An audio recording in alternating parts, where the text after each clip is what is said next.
নমস্কার আমার প্রিয় দর্শক বন্ধুরা, আমার কুকিং জোন চ্যানেলে সবাইকে স্বাগত।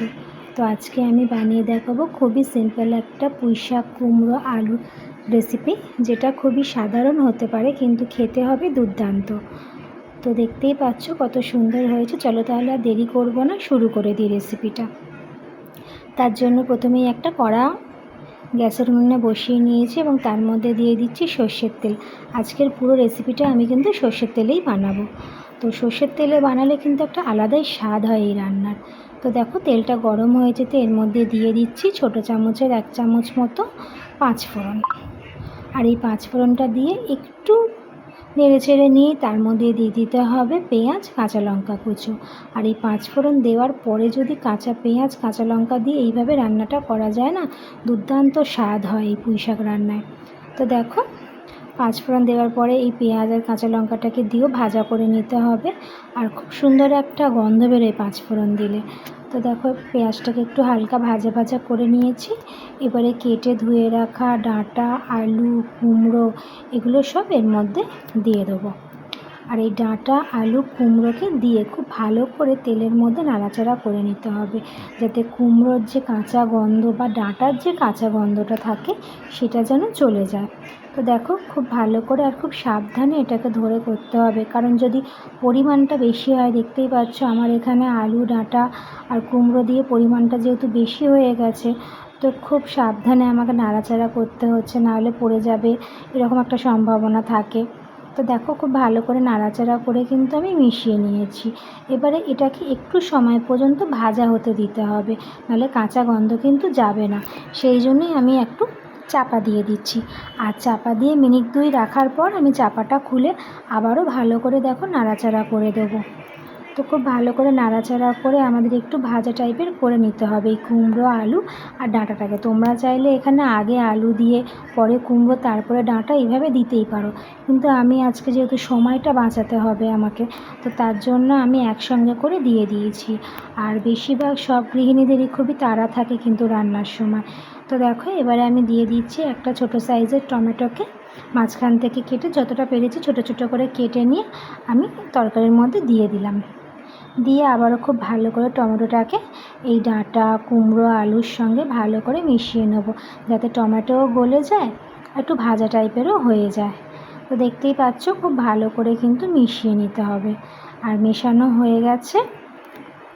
এবার দেখো এর মধ্যে কিছু মশলাও অ্যাড করতে হবে আমাদের। তো দেখো তার জন্য দিয়ে দিচ্ছি প্রথমেই পরিমাণ মতো নুন। যতটা তোমাদের সবজিটা থাকবে ঠিক ততটা পরিমাণে তোমরা বুঝে নুনটা দিও। এখানে দিয়ে দিচ্ছি ঝাল লঙ্কার গুঁড়ো। আর ঝালটা অবশ্যই তোমরা তোমাদের স্বাদ অনুযায়ী দিও, বেশি কম তোমরা করে নিও। আর দেখো দিয়ে দিচ্ছি এখানে হলুদ গুঁড়ো দিয়ে দিলাম। এবার দেখো এখানে দিয়ে দেবো জিরে গুঁড়ো, আর এখানে ইউজ করব একটু ধনে পাউডার গুঁড়ো। তো রেগুলার যে আমাদের যে মশলাগুলো আমরা ব্যবহার করি, সেই মশলা দিয়েই এত সুন্দর স্বাদের একটা তরকারি হবে জাস্ট ভাবা যায় না। তো দেখো এখানে কাশ্মীরি লঙ্কার গুঁড়োটা দিয়ে দিচ্ছি শুধু রঙের জন্য, তোমরা চাইলে এটাকে স্কিপ করতে পারো। তো দেখো গুঁড়ো মশলাগুলো দিয়েছি, দিয়ে আবারও খুব ভালো করে মিশিয়ে নিচ্ছি। আর এখানে বলে রাখি, যদি তোমাদের মনে হয় যে খুব শুকনো শুকনো বা পুড়ে যাচ্ছে, তাহলে তোমরা কিন্তু অল্প করে অবশ্যই জলের ব্যবহার করো। তো দেখো এখানে আমি এখনও পর্যন্ত জলের ব্যবহার করিনি। এবারে দিয়ে দিচ্ছি সামান্য পরিমাণ চিনিটা অবশ্যই করে দেবে, এটাকে তোমরা স্কিপ করো না। এই পুঁইশাক রান্নায় চিনিটা দিলে কিন্তু একটা দুর্দান্ত স্বাদ হয়, মানে পুরো স্বাদের ব্যালেন্সটা ঠিকঠাক হয়। তো দেখো ভালো করে এই ডাঁটা কুমড়ো আলুগুলোকে ভালো করে কষিয়ে নিতে হবে। আবার একটু চাপা দিয়ে দেবো। চাপা দিয়ে আবার কিছুক্ষণ বাদে চাপাটা খুলে আবারও ভালো করে নাড়াচাড়া করে মিশিয়ে দেবো। এই চাপা দেওয়ার ফলে কিন্তু কুমড়ো বলো আলু বলো এগুলো কিন্তু খুব ভালো করে সেদ্ধ হয়ে যাবে, আর সমস্ত মশলার ফ্লেভার খুব ভালো মতো এর মধ্যে ঢুকে যাবে। তো দেখো খুব ভালো করে নাড়াচাড়া করে কিন্তু মিশিয়ে নিচ্ছি। আর আমি কিন্তু শাকগুলোকে আলাদা করে কেটে ভালো করে ধুয়ে জল ঝরতে দিয়ে দিয়েছি। এবারে শাকগুলোকেও আমরা এর মধ্যে দিয়ে দেবো। তো শাকগুলো ভালো করে জল ঝরে গেছে, এবার সেই শাকগুলোকে দেখো ওপর থেকে দিয়ে দিচ্ছি। আর শাকগুলো দেওয়ার পরেই অনেকটা উঁচু হয়ে থাকবে, তখন কিন্তু নাড়াচাড়াও করা যাবে না, কারণ শাকগুলো যতক্ষণ না গলে একটু কমে যাবে, নাড়াচাড়া করলে সব পড়ে যাবে। দেখতেই পাচ্ছ পুরো কড়া কিন্তু উঁচু হয়ে গেছে শাক দিয়ে। তো এবারে খুন্তি দিয়ে যতটা পাচ্ছি একটু চেপে চেপে দিচ্ছি, দিয়ে আমি চাপা দিয়ে দেবো। আর এই চাপা দিয়ে মিনিট 2 মতো রাখলেই ভাপে পুরো এই শাকটা নরম হয়ে গলে যাবে। তখন দেখবে মেশাতেও আমাদের খুব সুবিধা হবে। দেখো শাকটা কতটা ছিল, এখন কমে কতটুকু হয়ে গেছে।